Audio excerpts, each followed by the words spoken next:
بسم اللہ الرحمن الرحیم۔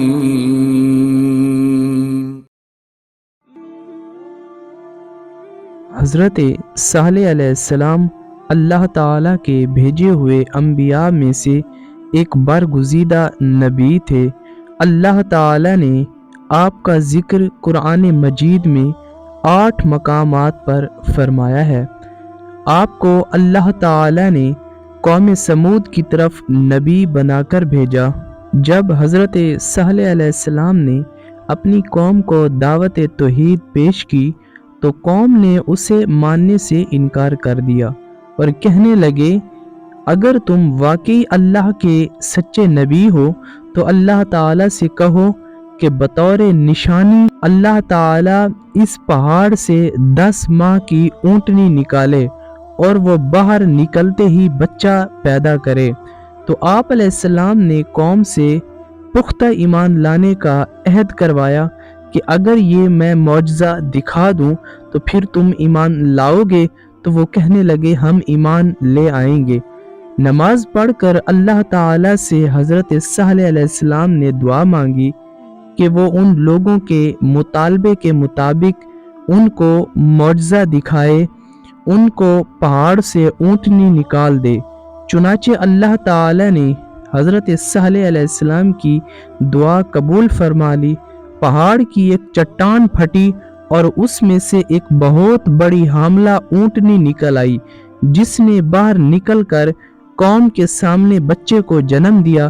جب قوم سمود نے اپنی آنکھوں سے معجزہ ظاہر ہوتے دیکھ لیا تو انہیں آپ علیہ السلام کی عظمت کا احساس ہوا اور وہ مرعوب ہو گئے، کیونکہ اونٹنی کا پہاڑ سے نکلنا اللہ تعالیٰ کی قدرت کی ایک واضح نشانی اور آپ علیہ السلام کی نبوت کا ایک ناقابل تردید ثبوت تھا۔ اس معجزے کو دیکھ کر آپ علیہ السلام کی قوم میں سے کچھ لوگ ایمان لے آئے، لیکن اکثر کفر اور شرک اور ہٹ دھرمی پر اڑے رہے۔ حضرت صالح علیہ السلام نے اپنی قوم سے فرمایا کہ اللہ تعالیٰ نے تمہارے مطالبے پر بطور معجزہ اونٹنی بھیج دی ہے، لہٰذا تم اسے مت چھیڑنا۔ یہ اللہ کی زمین میں سے جہاں سے چاہے کھائے، جہاں سے چاہے پیے، کوئی بھی آدمی اسے تکلیف نہیں پہنچائے گا، ورنہ تم پر بہت جلد اللہ تعالیٰ کا عذاب آ جائے گا۔ وہ اونٹنی ان میں موجود رہی، وہ جہاں چاہتی چرتی، جب کنویں پر پانی پینے کے لیے آتی تو سارا پانی پی لیتی۔ جس پر لوگوں کو اعتراض ہوا، آپ علیہ السلام نے فرمایا، ایک دن پانی پینے کی باری تم اپنے لیے مقرر کر لو اور ایک دن اس اونٹنی کے لیے۔ کچھ عرصہ تک یہ معاملہ یوں ہی چلتا رہا، کچھ عرصہ تو ایسے ہی سلسلہ چلتا رہا۔ تو پھر قوم سمود نے ایک فلسفہ اور ایک منصوبہ تراشا کہ کیوں نہ ہم اس اونٹنی کو ہی قتل کر دیں۔ ان ظالموں نے تلوار سے وار کیا اور اس کی کونچیں کاٹ دیں، جس سے وہ زمین پر گر پڑی اور زور سے آواز نکالی۔ اونٹنی کا بچہ دوڑ کر قریبی پہاڑ پر چڑھ گیا، 3 مرتبہ بلبلایا، چیخا۔ آخر کار اونٹنی کے گلے میں ان ظالموں نے نیزہ مار کر اسے قتل کر دیا۔ پھر وہ اونٹنی کے بچے کے پیچھے بھاگے، لیکن پہاڑ شک ہوا، پہاڑ پھٹا اور بچہ پہاڑ کے اندر چلا گیا۔ حضرت صالح علیہ السلام کو جب اونٹنی کے مرنے کی اطلاع ملی تو آپ علیہ السلام فوراً تشریف لائے اور اونٹنی کو مردہ حالت میں دیکھ کر آپ رو پڑے۔